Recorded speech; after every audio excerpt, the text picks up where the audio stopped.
Hey guys, Luxer here, coach on the couch. Another week. Full of sport. Once again, we move straight into full-time summer sport as far as the schools, the clubs are concerned. Rugby still on the go. The Lews. I'll let Dongster tell you a little bit more about that. No fist fung this weekend, unfortunately, from the Dongster. But I was busy with water polo over the past weekend. So, for the second time in a row, not by my doing, by Matthew's doing in the back there. Dino is back on the couch. Dongster! Lucky Luxter. What are you saying? I'm good. How are you, bro? Did you watch that since last week? This is a different one. Oh, okay. Just checking. If the Lions keep doing what they're doing... You might need to upgrade from the 2004 jersey. Well, I might have to go down there to the change rooms and do a bit of pinching there because I won't show you the number that's on the back. Yeah? Okay. Oh, yeah? But good reason to wear it. Good reason. Also, a lot of oaks asking me, where am I getting all these players' jerseys from? And I can tell you it's not because I was a player. Oh, okay. Just for clarity, in case anyone is confused. But I've got a good amount of friends. Let's leave it like that. Okay. All right. But the Lews, wonderful again for them this so obviously week. That's why I'm in the jersey again. We did the 3 from 3 again. Yes. So URC, guy in the middle, okay, but we still got a W nonetheless. And then both the under-19s and under-21s getting a big result. Yes, so that's brilliant because that puts the under-19s and the under-21s into a finals. Yeah, coming up this week. Brilliant. Go Mzeki. Here's another opportunity for him to get back onto the couch. Please, man. I mean, the trophy will be a little bit smaller, but hey, they all we count. won't talk about it. They all count, and we need them. But they've done fantastically well. Good campaign. And I think... what I really have enjoyed about both the under-21s and the under-19s, a big contingent of both those squads, Joburg Outfits, Chepi Cares, Help Makar, New Tevel, the like. So we're keeping it homebrew, but they've done brilliantly. And hopefully those big jugs of brandy brings the fans to Ellis Park and the boys want to stay and play for the Lions. I do not remember what Carl said last week. We're meant to be drinking water and stuff and reading 10 lines. Did you read your 10 lines? Yeah, the ones you sent me just before the show.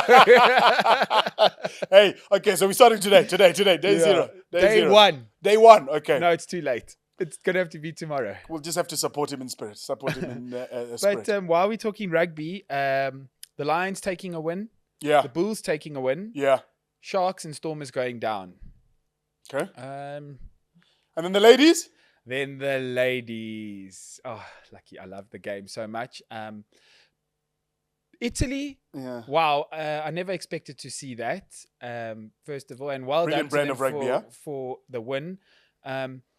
Maybe exposing a little bit of weaknesses in the ladies' side, which is not a bad thing. It's actually a good thing because it gives us stuff to work on. And I wouldn't say weakness necessarily, more inexperience. At this level, it's really competitive. I mean, they've been end-to-end for the last 4 weeks or so. So good learning exercises, plenty of changes. The bodies are tired. You're speaking about the front row. Yeah, there were 7 changes. 7 changes for the last game, and the whole front row was new. Yeah. But just like things that the ladies were relying on was like their brute strength and being strong ladies and bouncing over the I want to show you a video that we'll get. There was a massive sit-down administered. The left winger from Italy, she got to know exactly what the nutrients were put in the grass. You see, and the Italian side got bumped around and still managed to get the win, which is something that the ladies are going to have to learn right at the end, how to make sure that you're the winner. It's something that the Bokke because we're getting caught right at the end there. Even against Australia, we're just getting caught short. Yeah. And what I picked up was that the bumping and bashing was coming from us, but the set plays and phases was coming from Italy. Yeah. And that's where they scored majority of their points as well. Yeah. Talking about the ladies, there's been fantastic ladies sport on the go lately. The ladies and the women's World Cup, you were giving me some maths. Go through that again. So where are we at? The Cricket World Cup for the ladies. Listen, ladies sport is just so massive right now. Maybe it's because I'm having withdrawals from the Bokke. But I've been watching the ladies sports a lot. So we beat West Indies. Right. We lost to England. Okay. We beat Bangladesh. Okay. So now England need to beat West Indies for us to go through no issues. If West Straight Indies, through VIP. If West Indies win, then it's maths. Okay. So then we have to hopefully- book a flight, but can't guarantee you a seat type thing. Yeah, and as much as I don't want to do maths, I don't want England to win any game. Guys, there are two people in world sport South Africans do not like to lose to. The English and the Aussies. The two, any sport, guys, we cannot lose to England and we cannot lose to Australia. But like you said, we don't want the math, but So where listen, do we go here? England, just do us a favor, and we'll see you in the finals. hopefully, let's let them do us a favor, and we'll ask the opinions of our guest today as well, who's got a little bit more knowledge than you and I in the sport here. Talking about confirming seats on a plane, but unable to get there. A little bit of drama. So it's the AFCON qualifiers, the African, the AFCON is on at the go at the moment. The qualifiers. The tournament itself is so massive. Can you imagine that we need to qualify to play in AFCON? The amount of teams that are playing. We'll talk about South Africa's result just now, but Libya, Nigeria, some drama there. So. Libya apparently weren't very happy about Nigeria in terms of they were left at the airport. They were made to fly long distances to get there. And whether true or not, they got their own back. Nigeria happened to spend about 15 hours at the airport waiting for a connecting flight and then waiting for a bus. So the latest story as I was coming here is that Nigeria gave it a, we're not playing. Cheers. Oh. We're leaving. Wow. So a little bit of drama there. But on the other hand, Bafana. 5-0. Guys, awesome to see the stadium so full down in Gqeberha. It was absolutely fantastic. When was the last time you saw Bafana score 5 goals? It could have been way more there. The guys were playing finesse football. I was listening to some people in the post-match interview say, we want Argentina now. We want Argentina to win. So slowly, but we're actually playing the return leg this evening as well against Congo. So some good vibes happening in the Bafana camp, and long may it continue. The international football abroad was boring. Oh, it was shock. So anyway, the Premier League comes back this week here, much to the dismay of Man United fans, but everybody else seems pretty good about us returning. Awesome. Well, Lucky, I'll leave you in charge of watching all the soccer that there is to watch.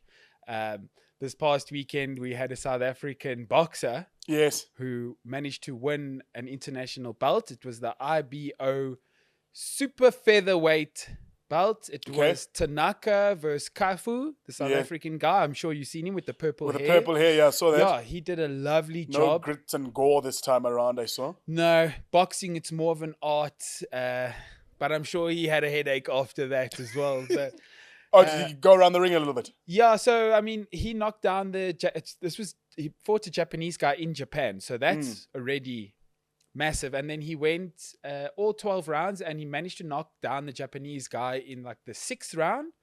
But he got back up and they continued to, as you would say, done each other. Okay. Yeah, very interesting. How's this? Super featherweight. Yeah. Is 52 kilograms. So those guys that were 52. 52 kilograms. Yeah, it's like one of these. Sounds like dinner. You probably still black some a couple of guys. Yeah, but it's awesome. The boys are bringing the trophies home, and South African boxing is starting to show its face again. You know, even old Kevin Lerena, he won. When was it, last week? Yes, so Kevin Lerena as well, and he also commentated on an international fight on the weekend as well, which was really good. Him and Uncle Brian Mitchell. So okay. Another young flex there. Did you hear that, Matthew? Just a name drop from the Dongster again. So we can edit that part out, yeah. So lots are coming this weekend as well. And Donks, geez, wait till you see what guest we have on the couch. Let's have him on, let's see. Lovely.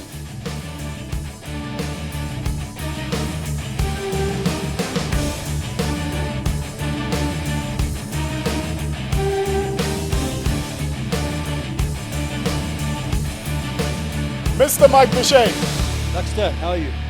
All the better to see you, sir. I feel like I feel like it was just a couple of hours ago that I saw this gentleman, literally and figuratively. Oh, we're neighbours, aren't we? We're neighbours. We actually lived next door to each other, right next to each other, Dongster, and we work together. So, in case you missed that part, you just flew over Awesome. there. I was wondering how you got a guest like this for the show. Mike, before we get going, please look into that camera there. Give us your nickname, your claim to fame, and your reason to wake up on a Monday. Okay, my nickname is Besh. The reason I wake up on a Monday is to influence lives. And what's your claim to fame? I don't have a claim to fame. I'm just an ordinary guy who's very passionate about sport. Extremely passionate. It's my life. It's been my life for 43 years of school mastering. Okay, well, I will tell you a couple of claim to fames about this gentleman as we go along. So, regarded as, first and foremost, as you would have it, a schoolmaster. I think, a lot of people don't understand and underestimate what a schoolmaster is and what a school teacher is. Can you give us, in terms of your role that you've played in the many schools that you've worked at, what is a schoolmaster and why is that important, particularly in boys' school education? Yeah, so a schoolmaster is a guy who's completely involved. He's involved in the classroom and he's involved in the extramural program of the school. Whereas a teacher, we got a joke in the cricket office. We've actually got a little trophy there, which we award in silence to what we call first out the gate trophy. Oh, which is yes. the guys who sort of leave at 2:20 and they race down the road and they exit the school. Those are teachers, and schoolmasters work on holidays, they work on weekends, they work after hours. And I'd like to add at this stage that I've never had a job. It's been a passion. And that's what makes me get up on a Monday morning. And the other reason I get up on a Monday morning, it brings me one day closer to sport on a Wednesday and sport on a Saturday. That's what I live for. I've never looked at things like that before. Remember, Dongster at school, we used to call them the 2 warriors. The people that the only sport they play is running to the gate after school to see who can make it there first and foremost, huh? Yeah, lucky. That definitely wasn't us, eh? No. We were carbo loading before a 3K swim set with Peter. Yeah, exactly. At Africa Cafe across the road. So that was us, Sam. Besh, where did it all start? Why a teacher? Why coaching? Why hockey? Why cricket? Well, to be honest with you, as a little guy, I had a fantasy about being a doctor. But when I wrote my matric exams, I realized that that probably wasn't going to be something that I did, given my marks. Okay. And, okay. Back in those days, we signed up for the military. Unbeknown to us, the guys came around in grade 10, fourth form in those days. As a 16-year-old, you filled out a form. You weren't sure what you were filling out because you just did it in those days. You didn't question things. Yeah. And a couple of months later, you got a little postcard which gave you an army number, which funnily enough my army number has all the numbers in my cell phone other than the 0. So it's quite strange that. So I didn't know what to do, and I went off to Kimberley for my army training in January. And Kimberley is a bit of a remote place. Not many airplanes fly in and out of there from Durban, which is understandable.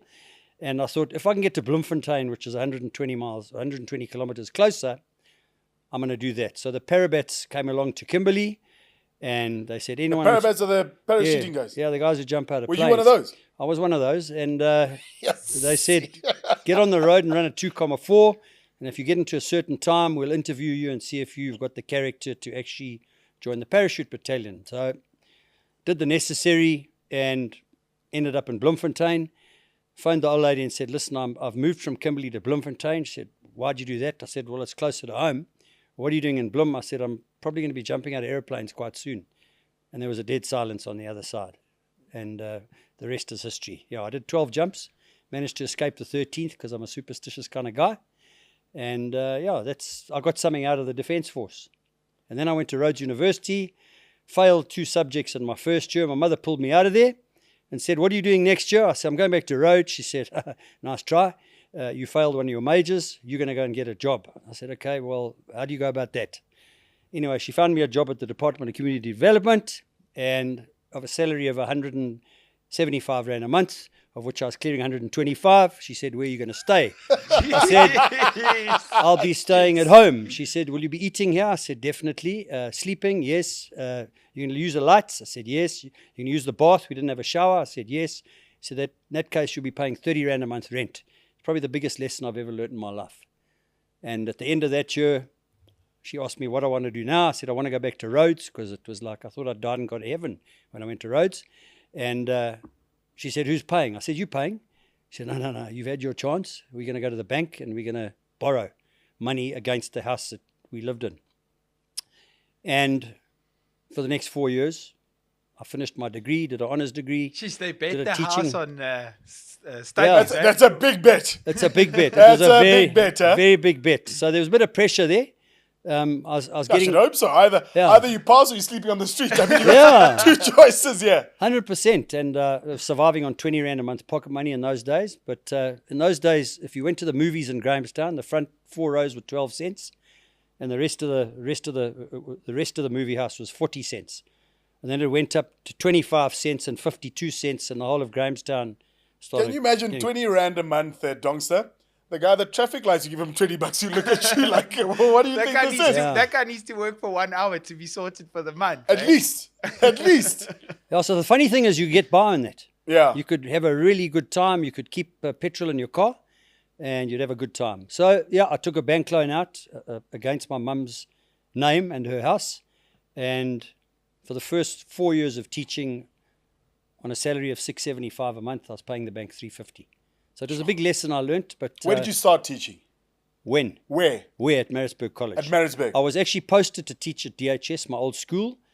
But yeah, because you matriculated from DHS. Yes, but I got accepted to do a BSc Sports Medicine with Tim Noakes in the first year. They did that course. Sure, right. I did that for 5 months, but I was paying back my education loan at that stage because I had education department loan. And after 5 months, I said, this is it. I need to go and work now. There was a bit of pressure on myself. And the only post available was Maritzburg College, which was the old enemy. It was similar to me, Kes boy working across at Jepia. 100%. Yeah. Yeah, so, we the DHS boys who worked at college, we called ourselves missionaries, passing the good word Community service, vital. Yes, absolutely. Vital. Yeah. So we got a picture here of, obviously you had an illustrious career at Maritzburg. And you speak quite fondly of old Skunk Nicholson in terms of the role that he played, not only for you, but also during your time at Maritzburg. Yeah, Skunk, not to me. I never called him Skunk. I called him Mr. Nicholson. It used to irritate me that young staff would come in and refer to him as Skunk, okay, because I had a lot of respect for this guy. He was an academic as well. He wrote geography textbooks. He was a very good Natal Schools athlete, very good rugby player, very good cricketer, funny enough. And him and I struck up a friendship in the initial years of teaching before he retired at the end of 1983. So I had sort of 2.5 years with him in the school. Sure. And we spent a lot of time together. You spent a lot of time in my office when I became director of sport at Maritzburg College, just sharing general life lessons. He was I say this with respect, an old dog, old man of the sea, wonderful guy, and a very, very, very good rugby coach. He was... he went over to Argentina and helped Isak van Heerden and some of the coaching there with the Pumas to get them on the road back in those days. So he was a fantastic guy. And I've still got a lot of letters that he actually wrote to me.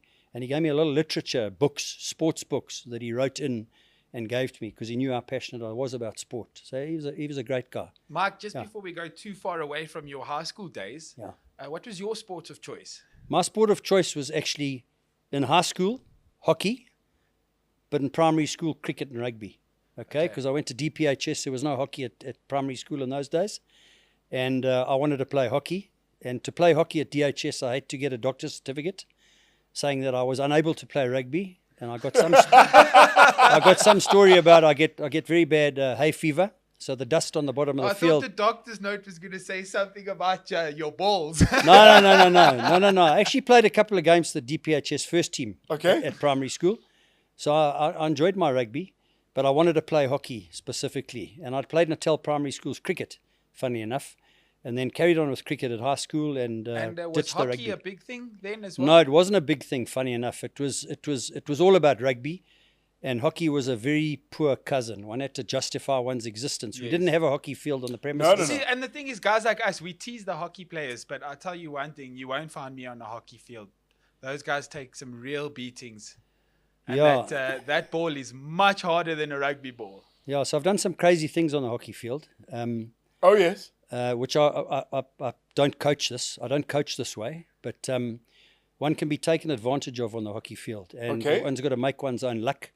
So I was probably, and again, with respect to Uli Schmidt, I was probably the Uli Schmidt of hockey because I didn't take prisoners. Right. And yeah, if guys came and tackled from the wrong side, well, they ended up in hospital. Meet a shoulder. No, it was stick to the face and stuff like that. But subtle. As long as you hit the ball, Accidental, of course. Accidental, yeah. Nothing deliberate. It's it's a good team game and make good mates off the field. So that's where your love of hockey started? Yes, at high school. Yeah. So you get in Maritzburg. The likes of Mrs. Skonk Nicholson really inspire you to get stuck in. When did you first realize that this is me? I want to entrench myself in both these sports that I've got experience in, that I love, and I'm going to work myself to be the best that I can be. I think, funnily enough, when I got to Maritzburg College in 1981, July, You weren't even a thought then. Yeah. Yeah. 81, okay. I got called into the games master's office, and he said, he had a funny accent despite teaching English. His name was Dave Dell. He's since passed away. He said to me, you the phys man. I said, yes, that's right. He said, you will be coaching water polo in the 4th term. I said, okay. As a phys ed guy, I obviously got to know all sport. Yes. So I ended up assist coaching the first team, Maritzburg College, water polo, in 1981 because all the cricket teams had coaches and they were short in the water polo space.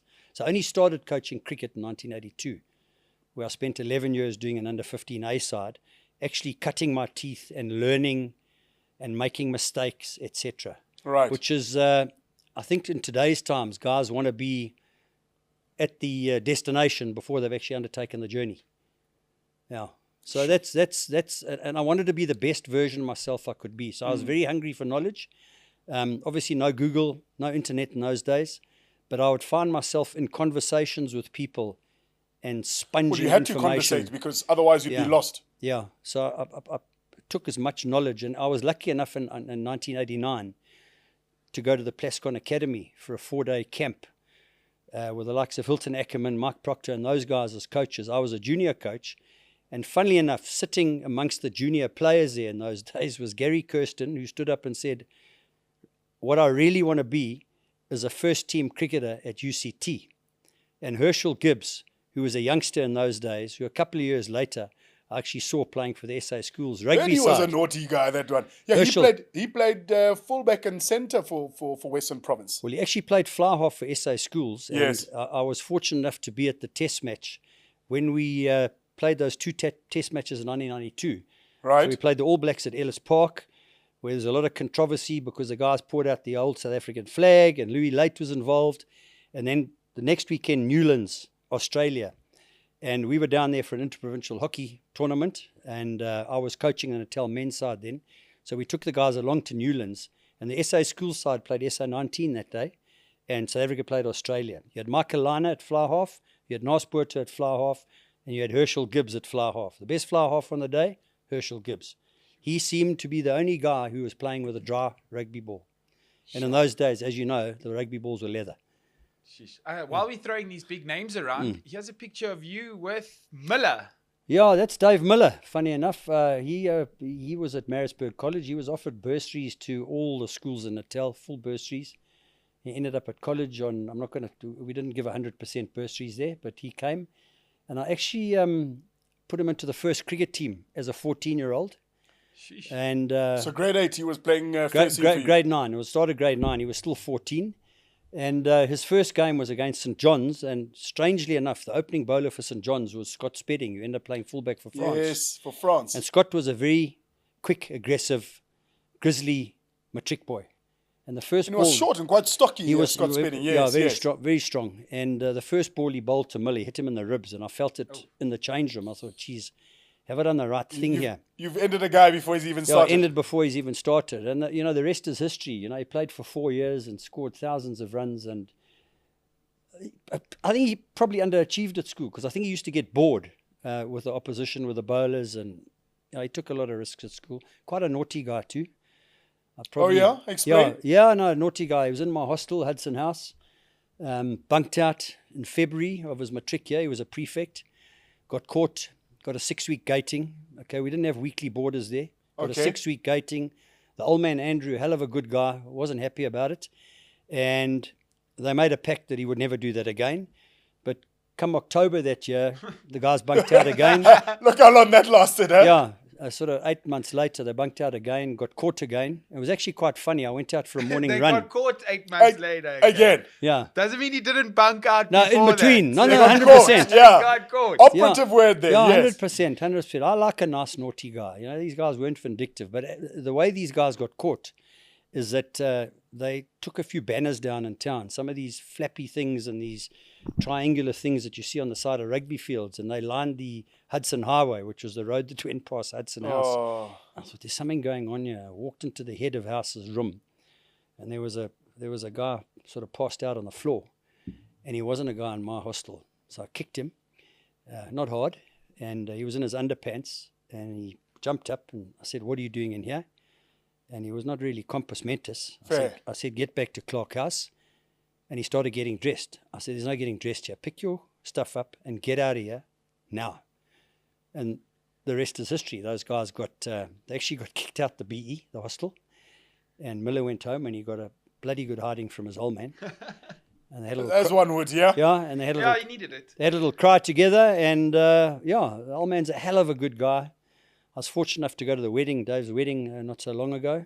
It's a wonderful family. And in fact, the younger brother got engaged today to a Brazilian girl, very pretty girl. So Greg is engaged and, good family. Besh, I was listening, so where Besh gave his farewell speech at JP High School for Boys at the final matric assembly last Friday. Okay. And wonderful speech. I mean, I wish I could go back to it and you could hear it. So I'll get you a copy.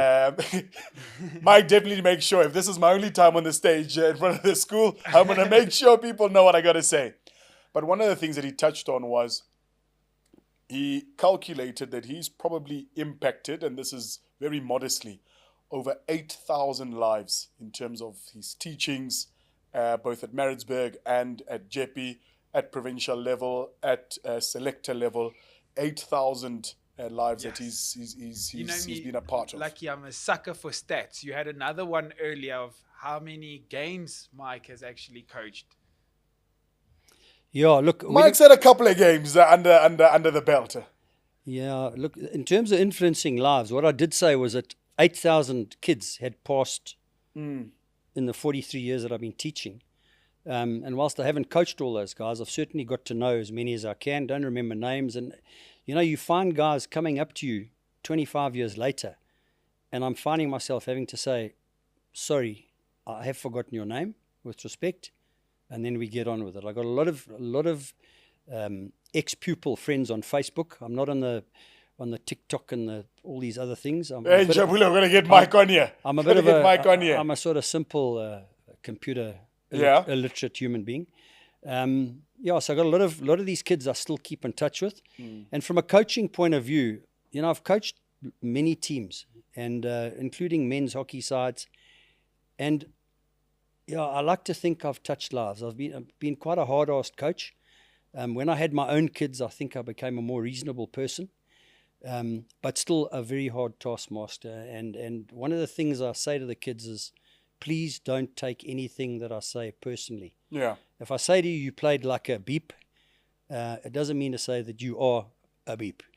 Just in that moment, means, your actions. Yeah, your actions. Yeah. You got to get better. My wife always reminds me that my son got a red card.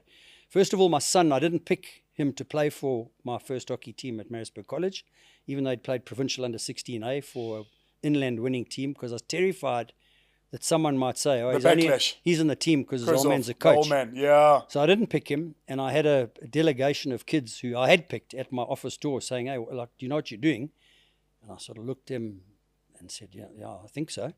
They said, well, Beshe needs to be in the team. I said, are you sure? I don't think he's good enough. I said, sir, don't come with that nonsense. He's in the team.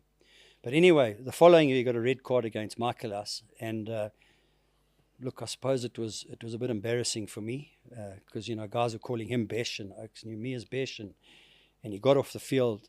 And the first thing I said to him, you are not my son.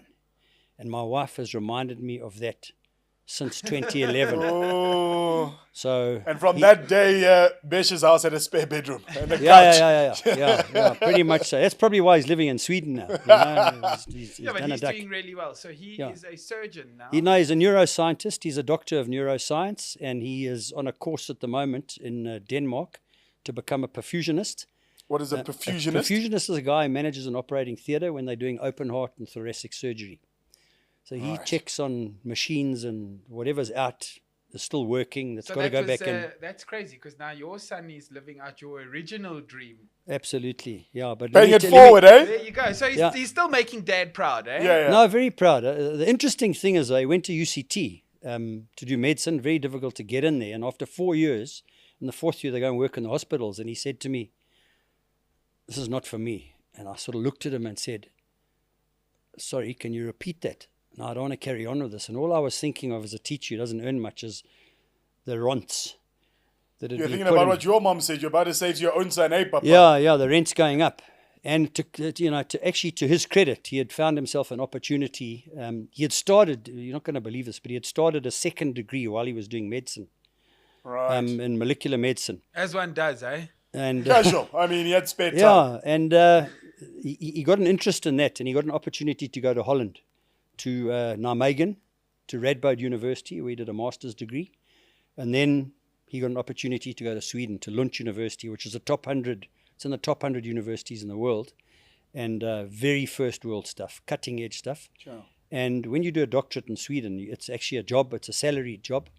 So he was able to be on his own 2 feet. So I was very thankful for that. Mike, your career stems from hockey and cricket, but you're a big lover of sport. I mean, I think for literally the amount of games that I've commentated on, Mike's been in the crowd. He can tell you which player, where, from grade 8 he follows, particularly Maritzburg, every time they're up here for the various festivals, for the various tournaments. Mike can tell you about that. So, and you don't see that very often. You get a guy, no, I'm a water polo guy, I'm going to do water polo. I don't care about it. But, you've got such a broadband knowledge of schoolboy sport in particular. I know you catch up on all of it as well. Tell us about, in your experience, there must be a number, but just one person on the top of your head that you can think of that wasn't a cricketer or a hockey player, but you got on really, really well with. He was an astute athlete in his own right that you happened to be a part of, whether at school or provincial level. Yeah, probably the most interesting story that I have is, and I actually got an email from someone today, because he's not a kid anymore, but he was actually a Jeppe boy, who, funnily enough, when I arrived at Jeppe, this kid came up to me and said, "You know my guardian?" It was a young black Zimbabwean kid. And I said, "Oh, gee, I'm not sure, but what is your name?" He said, "Zakile Sabanda."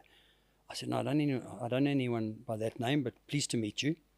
He said, "No, the person who's putting me through Jeppe is a guy called Mike Doveton, who started teaching at DHS when I started teaching at college. So we struck up a friendship, Mike and myself, because we were involved in cricket and athletics mainly in those days. And he funded Zach to be at Jeppe. And Zach played under 14B, under 15B, under 16B cricket. And my co-coach, Roland Blanks, and I said, this guy's got something, definitely got something. Pulled him into the first team, and he ended up going to the Cubs week for the Gauteng Lions Cubs side, and actually being the second leading wicket taker. So Zach got into Wits University on a bursary, and our idea was to get an education for him through his cricket. Sure. He's now studying to be a Just teacher. use it as a stepping stone. Absolutely. Now studying to be a teteacher. Bless his soul. Should I say a schoolmaster? Because I think that's what he'll be. And he actually, I got a call today from a guy who I taught at Maritzburg College, who's a headmaster of Waterkloof Preparatory in Pretoria, to ask about young Zach. And I cannot talk more highly of this kid because he is very self-driven, comes from absolute nothing. His mum still lives in Zimbabwe. She was the domestic worker for Mike Doveton. Sure. And it's a hell of a story, that. And it just goes to show that when people think they're down, you can always stand up. Even old Domster across here with his broken leg. And on that note...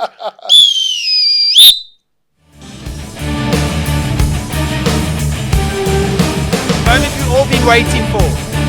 The moment you've been waiting for. I see you guys staring at those beers, Don't eh? involve us here. And you could blow that whistle a little bit louder, like it's Yo, how's my whistle blowing? You should know. What do I need to do, Lux? really poor, those whistle blowing skills. Blow, don't suck. There you go. Maybe that's the issue. All right. Okay. Bomb Squad Challenge. Mike, Yes. you need to pour yourself a beer there. This is proudly sponsored by Bomb Squad, and we've got ourselves a little challenge. You're going to down your beer for a chance to be our leader on our Bomb Squad leaderboard.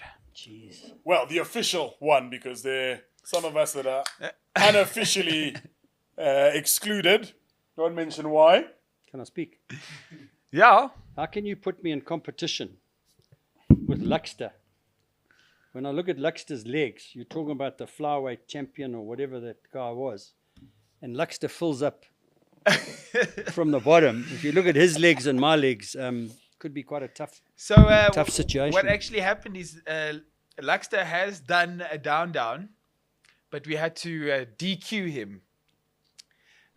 Is that what the stain on the back of the chair is? Did he throw it over his shoulder? They were jealous, Mike. There was a bit of jealousy. Also, Apparently there's a rule the host can't be a part of the challenge. So I just set the benchmark to show that it's actually possible to dip under 5 seconds. I do notice, though, that his glass is half empty, and he'd probably think it's half full. Yes, and that's the same as yours. So you're No. Listen, waiting. I'm an ex-mathematician, which I only let the guys at Jeppy know about on Friday. Can you imagine that? He's been teaching the school for 10 years.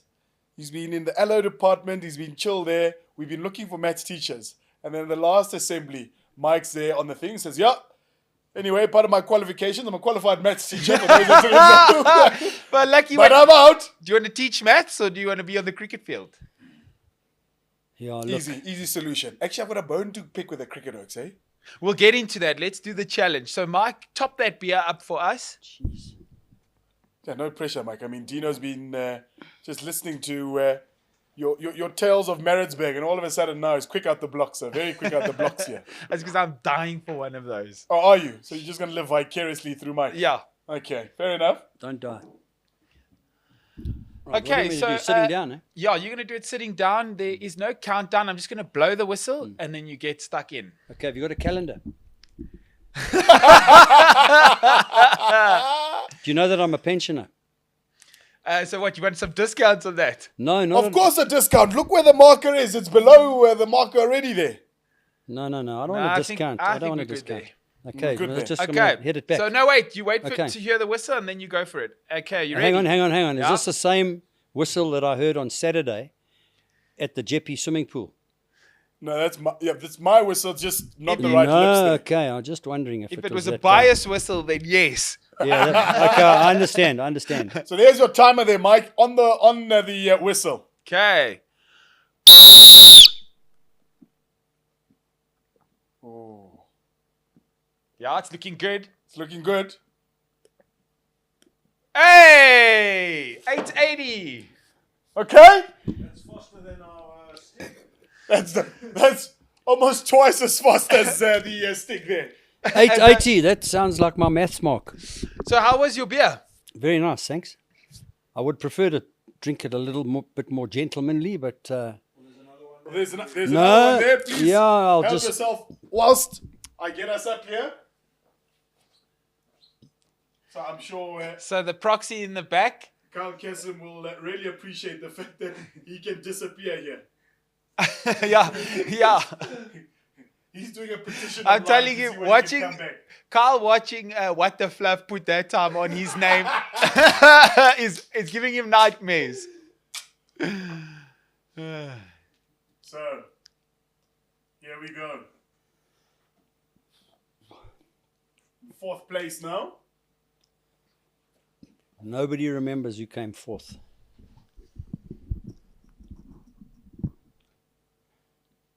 What's his time? 8:80 on the dot, huh? That's it. We'll just have to put in brackets there, pensioners discount, and then just take 2 seconds off the clock there. talking about pensioners discount, Mike, what is your plans? Are you looking at retirement? No, I can't retire. But I don't have a job next year. Okay, so I'm relocating to Maritzburg. I've managed to buy a house there, and I'm relocating. And one of the main reasons I'm going there is that I'd like to get one of my twins into primary school coaching. Okay, he does a bit of coaching at Jeppe at the moment, and that's the main reason. You know, effectively, I'd love to be near the sea, but that's not going to work for us. So it's not about me. It's about getting James on the road. My wife always says to me that my late mother would have said, James is just like little Mikey. Okay, so he is. He's a bit of a crazy kind of guy, very competitive, and doesn't suffer fools gladly. So that's where we're going. And I'll find some work to do. I'll find some coaching at one of the schools there. I'm not sure which one, or high school or primary school, not sure. But I definitely can't be sitting doing nothing. That'll drive me Yes, please absolutely don't, insane. especially not with all your knowledge. Yeah. No, definitely not. And, almost 40 years in the game here. If you went to Mike's office, and I'm so sad that I don't have a video picture of this, his office, there must be over 50 jerseys in his office. Old players having signed jerseys to give to him from the junior provincial level right up to senior level. He's got rugby balls signed by old players. Peter Grant, one of them, is on there as well. It's just a museum in Besh's office. And I want to ask you, and I know you've brought just a couple. And when I say a couple, his office, he's still got a garage. And Mike doesn't know this, but he's got a garage downstairs. Mike's got a garage downstairs from the boarding house. And I happened to be on hostel duty 2 weekends ago and looking out the window. And Mike opens up this garage. And I shit you not, donks, when I say there are about 200 cricket bats that made their way out of this garage, and he loaded them onto his bakkie. Where to go to, I don't know. But this man's got memorabilia for days. Okay, let me tell you about those. Am I right in the 200 cricket bats? No, they weren't 200. There were about 40 there. Oh. But any bat that has been broken, I would ask the kids, if they're not sending it in for repairs, if they could just bring it my way. Because probably about 10 years ago, I had a bench made, which is outside my flat, of cricket bats. Okay. And I got the idea off the internet. And it's a very nice bench. I think it's a very nice bench. And I thought, if I can get more of these things, I can actually almost buy myself a dining room suite, maybe. But that didn't go down. Plan to make one there? Yeah, not the plan. But I'll tell you where those bats were going. I've actually given them to the guy who works in the workshop at Jeppe, Leon, because he's a carpenter. He does a lot of woodwork. Proper craftsman, that one. Yeah, proper craftsman, and I'm sure Spilly will get his hands on a few as well, because he's also a proper woodwork craftsman himself. Yeah. And it's just quite a nice. There's a whole variety of bats there, and it's probably not good marketing for some of the companies because they've got stickers on them. But bats they served a purpose. Yeah, bats do break. So and stickers do peel off. Yeah. Intentionally or otherwise. Yeah. So, Mike, you've brought in just a couple of items here to talk us through. Please, let's start. So, okay. So what is that? This is John T. Rhodes's 1992 World Cup baggy green. All right, it's got the old United Cricket Board badge on it. Yes. Okay, because it wasn't. They weren't the Proteas then. Because this was in '92. Just after we'd come back, but not officially. Not officially, and we were not a democracy yet. Yes. So I think Ali Bacha had been talking to guys in serious positions in the ANC, and we were back at international cricket, and we got invited to that World Cup. And if you remember, he ran Inzamam Haq out. No third umpire. Umpire made a decision. I've got a picture that John T actually signed for me of him diving and running. Yes, he didn't actually throw the ball. No, he actually dived at the stumps. And if you look at the picture, how the naked eye could see that run out. Only the good Lord knows. But I'm sure Hansi was the captain at that stage, eh? Yeah, and I don't want to talk too much about Hansi because I know the good guy. He was a wonderful guy, Hansi. Actually, watched Hansi play rugby on Goldstones against Maritzburg College back in 1985. And he was at Grey College. Grey College, yeah. And Stransky was our fly half, college fly half, and we beat them 10-4. Tries were 4 in those days. Big upset, and it took college 20 years to beat them again. Sure. And Franz Stein was actually the fly half. This yellow... That might have to get you escorted out of here. That's actually my favorite. This here actually belonged to Shane Warne. You can see his initials underneath there. And it's signed by the whole Australian side. Jonty and Shane were big mates. And Jonty got this for me. And, it must be worth a bit because the late and great Shane Warne, what a character. That's his. So which year was that from? This was in the sort of late 90s. Sure. Yeah. And then this when Shane Warne still had a hairline. Yeah, he hadn't had those implants yet. Before the implants for the second time. I don't want to talk badly about him because I'm a bit of a maverick myself, and I enjoyed the way he played cricket. This here is Jonty's helmet when he got 100 at Lord's. Sure. And we were on a cricket tour in England with the college boys, and they were all there watching that innings. Excuse my burping here, but they were watching that innings, so that's from that innings. And then... what else have I got here? There's a pink shirt there. 2 jerseys here. Yeah. This is a hockey shirt from the Olympics. Team South Africa. The Paris? No. This is from Rio. Rio, okay. Yeah. This is Tyson Glongwana. Also, he played first team hockey at Maritzburg College as a grade 9 boy.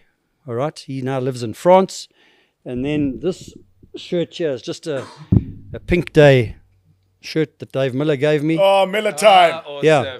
And I've got a hell of a lot of memorabilia at home that I've collected over the years. But it's quite interesting because you collect all this stuff and you're not quite sure what's going to happen to it one day. And you enjoy it while it's there. And some of it's actually worth, I think, quite a lot of money, particularly when guys are passed. I've got wine signed by Steve Waugh and Sachin Tendulkar and all these kinds of guys. Jeez, that's epic. And I've got Butch James, one of his rugby jerseys that he played against the All Blacks in. Yeah, so I've got lots of stuff. And I'm trying to phrase this properly. Can you talk us through a moment where the most unexpected person came back to you with, a jersey or just a thank you for the role that you played in, whether they made it to be a sportsman or just a good guy outside of school? Somebody where, you taught Lucky or you coached Lucky cricket and he went on his way, and 10 years later, here comes this person back and says, Mr. Bechet, thank you very much for the impact that you had on my life. The most unexpected that you've experienced. Probably, I don't want to say I expect those sorts of things, but I reminded the guys on Friday to never forget their roots, where they learned stuff. It was quite interesting that at the farewell assembly on Friday, Anton Ferreira, who also played cricket for South Africa, I selected with him for 10 years at SA under 19 level, and him and I have become great mates. And he always said to me, never forget where you come from. And I think that a lot of primary school teachers are undervalued because that's where they've forgotten. And, they'll always say, here's Lee Barnard, King Edwards, that kind of stuff. They'll never say, where did he actually learn to play cricket? Where did he learn to play rugby? Because effectively you learn those sports at primary school. Those fundamentals, those key fundamentals. And then you sandpaper the rough edges when these guys get to high school. And you teach them about character and attitude and those kind of things that they can actually get their minds around when they're slightly older. So I don't expect anything from anyone, but guys, just come back and give. I mean, I've got a Rhodesian soapstone statue outside my house that probably weighs 60 kilograms. This guy pitched up at my house in Maritzburg. I'm going to ask how you got it there. Yeah, no. This guy, Charles van der Merwe, he actually coaches tennis in the UAE now. He played hockey for South Africa, but they went on a South Africa A tour to Rhodesia, Zimbabwe, should I say. And there was a knock on my front door. I was living off the premises in Maritzburg then. And it was Shoal. And he said, I've got this gift for you. I said, oh, gee, thanks, man. You know, where is it? He said, no, it's in the car. Can you just help me get it out? So we opened the boot, and it's about 40 centimeters high.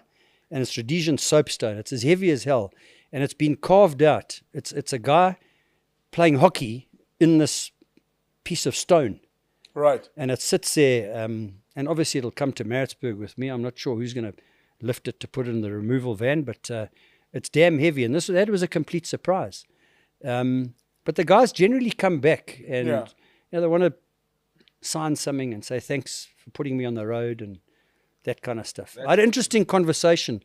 A guy phoned me when I was at college as director of sport there. I got the phone call, and he said, hi, Mr. Besha. I said, yeah, it's me speaking. He said, it's so-and-so, do you remember me? And I said, yeah, I remember the name. He said, do you remember giving me a hiding in the gym? So I got up. I said, just hang on, please. And I put the phone on my desk, and I went and locked the office door, and then came back. I said, look, I don't remember that, but if you say so. He said, I just want to thank you. This is 20 years after he'd left school. I just want to thank you because I'm running a factory at the moment, and my workers are giving a lot of grief, and I'm trying to, obviously I can't hit them, but I need to be hard on them and get them to understand that time is money. Yeah. And you can't be late, and you do need to be well-dressed, etc., etc. And I've used your logic to actually get these guys into line. So I've just phoned to thank you. Thanks for the chat. Cheers. I thought, geez, I've forgotten this guy's name already. You know, and yeah, it was quite an interesting sort of thing. So that these types of conversations happen. And I think as a schoolmaster, if you can get into the psyche of certain kids, and not all kids relate to you, which is why I try and get out and watch as much as I can. I went and watched a play last night in the hall, and a couple of guys like I teach. Play that one there. A lot of kids didn't get it. Yeah, it was intelligent humor type. Yeah, very intelligent humor. Yeah, I enjoyed it. I got it 100%, and it was really, really good. Saw a couple of kids this morning. They're like, sir, you came to watch the play. I said, yeah, that's what I do. You know, I teach you. I don't teach you how to act. Maybe I just act myself when I teach. But I think that's quite important as a schoolmaster. You know, I missed one rugby game this year of our first 15. That was a Parktown game. All the local games, north, south, all those games I watched. I went and watched the Jeppe side. And I said in assembly on Friday that I actually enjoy watching rugby, schoolboy rugby, more than I enjoy watching hockey, which I think raised a few eyebrows. But I just really, really love schoolboy rugby. And whilst at college, when we were the only school to have an AstroTurf, all our home games were at home, and sometimes the rugby would be playing away. And I got speeding fines leaving Maritzburg to shoot across to get to Durban for 3:30 kickoff, because hockey would finish at about 20 to 3. And, you know, I just couldn't miss those occasions. So that was very important to me. So people think I'm a bit anti-rugby. I'm not anti-rugby. I'm sometimes don't like the shows, the side shows that go around it. But I love schoolboy rugby. I really do. Mike, I want you to put your coaching cap on for a minute here and tell me, what is the most important thing that you look for when you're coaching and when you're selecting your players? I look for guys with character. You can't coach character. Can't coach character. I always put a hand over my heart and a hand over my nether regions. I said, I want this and I want this. Heart and nuts. And I want good attitude. And the attitude thing is seriously important to me. Guys have got to want to play. They've got to want to do the work. I think you can teach skill. You can't teach character. And I think guys want to live out what you expect from them. And there are no shortcuts. I'm very process-driven. It's like I can't get up off this chair and be at home all of a sudden. I've got to get in my car, drive through the rain, negotiate a whole lot of things before I get home. And I think your modern kid is immediately rewarded. He wants reward now. You know, he's got the phone, he's got immediate the Google. Yeah, the gratification is just, it's another level right now, which is, for me, is a bit of a problem. So you've got to teach guys that there's a journey you've got to get on, and there are no shortcuts. There's no shortcut to hard work. And I've done a lot of reading of books of successful coaches, successful captains, successful teams across all sports, from American football to, I met Dricus du Plessis the other day, by the way. I just walked up, I thought it was him. I walked up to said, "Hi, you Dricus du Plessis." I was happy he didn't give me a slap. He said, "Yeah, let's have a selfie and whatever." What a nice guy. But I try and take knowledge from other people and sort of reenact it. I don't want to say copy it, but learn from their adapt it to mistakes. your sporting code. Adapt it to my sporting code. I was telling the guys the other day on one of my tours, my hockey tours to Australia. I'd been on a bit of a night out with a college old boy, and we were walking back up to the hotel. It was midnight in Sydney. We'd had a few too many beers, and there was this shop that was open. It was a bookshop. It was an all-night bookshop, and I walked in there, and I saw this book. Definitely not in South Africa then. No, definitely not. It was a very thin book, probably an A5 size. Not a magazine, eh? Like Not a magazine. No. Magazines. Not one of those bookshops, Dogster. No, magazines used to get in the apartheid times when there was all the censorship. You know, the guys say, "Bring me a magazine from overseas." You know what I'm talking about. Anyways, I see this. I see this title. I see this title. "Don't Die with the Music in You." That's an interesting title. It was written by a guy called Wayne Bennett. Now, if you look up Wayne Bennett, he's an Aussie rules rugby coach. He is well revered in Australia. Now, no one in South Africa has ever heard of this guy. But he was a policeman, and he coached a bit of club football, not soccer, football, and became this absolute legend. And "Don't die with the music in you." I took that to heart and thought, there's so much to be achieved in life. Don't leave any stone unturned. Don't say, "I wish I had," or "if only." And I use that to the players as well. I say to them, no excuses, no blame game. Get it done. Yeah. And it's also why you see so many of these sportsmen being great across the board of sports. I mean, you're talking about Herschel Gibbs playing rugby. I mean, we know A.B. de Villiers could do anything. It's because they have a winning mentality. Their mind is ready to win, and from there you can coach them their skills. And there's a famous quote which is I think it's Vince Lombardi, which says, "I don't play to win, I play to fight against the idea of losing." Sure. Ooh. And that's quite powerful when you think of it, because he's also got that quote, "Winning isn't everything, it's the only thing." I mean, it's an old stale comment, but winning is important. It's how you win. But sometimes you learn a lot more when you lose. And it's quite difficult to have that conversation after a game. I always say to the guys, okay, let's get over the disappointment. What did they do to beat us? Could we do that? Could we have done better? Where did we miss out? And those are the learnings that take place as a coach. Yes. And I think if you ask any coach, from Rassie Erasmus to late Coach Christie to Rod McQueen, to Bob Dwyer, to anyone, they'll tell you the same thing. You learn a lot more. One doesn't go out to lose, don't get me wrong, but you learn a lot more from the mistakes you make. You just mustn't repeat those mistakes. Yes, Mark, it would be so awesome if we could set up a seminar of sorts with a whole bunch of coaches and you actually coach the coaches. Because I think a lot of coaches can pick up some very good tricks from you, especially because you're not looking for this immediate result. Yeah, mentorship is important, and certainly, Mike, you've come across coaches, whether it be players, and then they've gone on to coach. They've coached under you, they've coached with you, and often a very thankless task.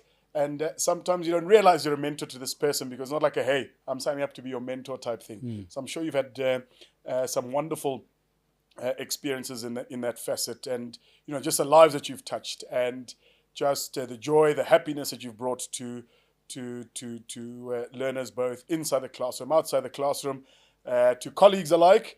Besh was saying that he does get grumpy sometimes, and he's probably not the most liked guy in the staff room. But hey, listen, people definitely remember Michael Bechet. So you're on your way to Maritzburg. Don't know what you're doing yet, but you're definitely going to be involved in something you need to keep busy.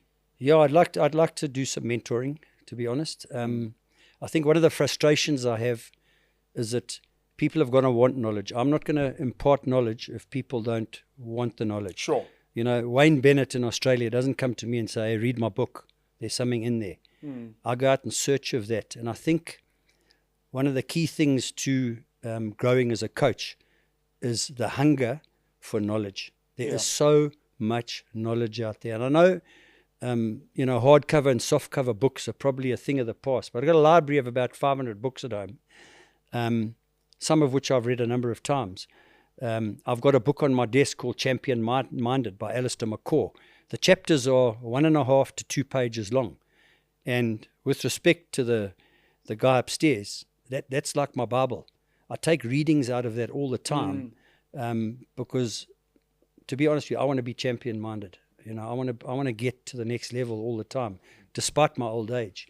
I think I've still got stuff to offer people who want to have stuff offered to them, but I'm not going to enforce stuff on people who don't want to receive that sort of information. I'm going to say something now. When I walk into a LO class, the first thing I write on the board is FOK, which is FOK. And you can see the kids looking at me, little grade 8 guys going, geez, like, where's this coming from? And I say fountain of knowledge. And I said, again, I alluded to this in my speech on Friday, that I've made myself very vulnerable in teaching. Right. I've got a tattoo here, 3 of them, which in fact, one is courage, strength, and that's wisdom. And I pull this out in class and I say, you know, this here, you cannot buy this anywhere. And of course, a Jeppy smart guy said, you can, so you can get in a tattto parlor. And I said, well, yeah, of course. Exactly. Naturally. That's where I did get it. I didn't get it off a ship or, in the harbor anywhere. This tattoo here, which is courage, I actually had done when I got to Joburg. And I had it done shortly after an under-16 A side had lost 3-1 to Grey High in PE. They got in our circle 3 times, scored 3 times. We camped in their circle, scored once. So it was quite a bitter pill to swallow. When I got to school, they said to me, sir, what is that? What is that tattoo there? I said, that is a Chinese sign for 3-1. I will never forget it. And of course, they looked at me and said, geez, this guy's lost it completely.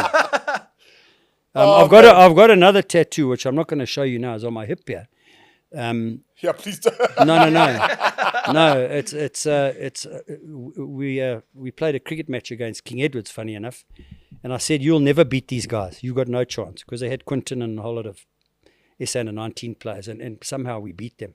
I said, if we beat them, I'll get a tattoo with a college badge on it, and we beat them. And while we were beating them, the guys were going like this. You're going to go through some pain. Oh, so you're a man of your word. With the number of the game, and I think I'm trying to think of the number of the game, which I think it was a 462nd game that I'd coached. That I'd coached in cricket, and then I've got another number that I put on underneath there, which I had done after a Kersney game in hockey. I said, you've got no chance here. We're missing. There's an international player now, Matt Guys-Brown. He was our drag flicker. We're missing him. I said, you've got no ways of beating this lot. They've unbeaten this year. We've lost a couple of games. And after 12 minutes, we're 3-0 up. And the guys started going. And what really went again. Yeah, what sort of got me, it upset me a bit, is that I paid the same amount of money for 3 little numbers that I did for the whole tattoo. So, if you want to make money, go into the tattoo business. Well, don't make any bets against youngsters here. No. Mr. Mike Bechet, I mean, we could talk all evening, but thank you for your service to schoolboy sport. Thank you for your service to schools, but in particular to Maritzburg and both JP High School for Boys. I by no means think you're done and dusted yet. We wish you all the best for your journey to Maritzburg, and I personally look forward to seeing you around the sports field sometime soon. Thank you, and thanks very much for having me, and I've enjoyed it, and we'll meet again sometime. Whether it's on the side of the rugby field, side of the water polo pool, at an interchange, whatever it might be. Always. But I don't plan on dying soon. No, please don't. Yeah. Dongster, very quickly into the week, under 19s, they played Loftus on Friday, the Rugby Lions. They played Loftus on Friday, I think 11 o'clock-ish. Some of us still have teaching to do, so unfortunately won't make that game. But the under 21s, they play 1 o'clock on Saturday at Ellis Park. So please, guys, let's get out there, support the Leos for the SA Under 21 Cup Yes, final. and then what I'm looking forward to is if England beat West Indies in the women's ICC, we Fingers go crossed. through to the semis. Yes. So that will also be this weekend. That'll also be this weekend. The Premier League is back. The PSL is back. The F1, the cars are back onto the raceway, and who knows who's going to be donering who. No fist funk this coming up weekend because, it's raining, so that boat will be a little bit better. To competition beginning of November. Yes. And then at the end of October, we have some huge UFC going on with Max Holloway against Ilia Topuria, which I can't wait for that. Okay, so some big donoring happening sometime soon, guys. What a show. What a guy. I mean, we've had some interesting people on this couch, but despite what that says, Mike Vishay definitely up there. So a big thank you to him once again for being on this show. Go the Lewis this weekend here. Hopefully we can pull a double W over at Loftus and at Villas Park. Guys, that's us for this week. From our couch to yours. Have a lekker week. Thanks, Mike. I'm gonna blow that louder.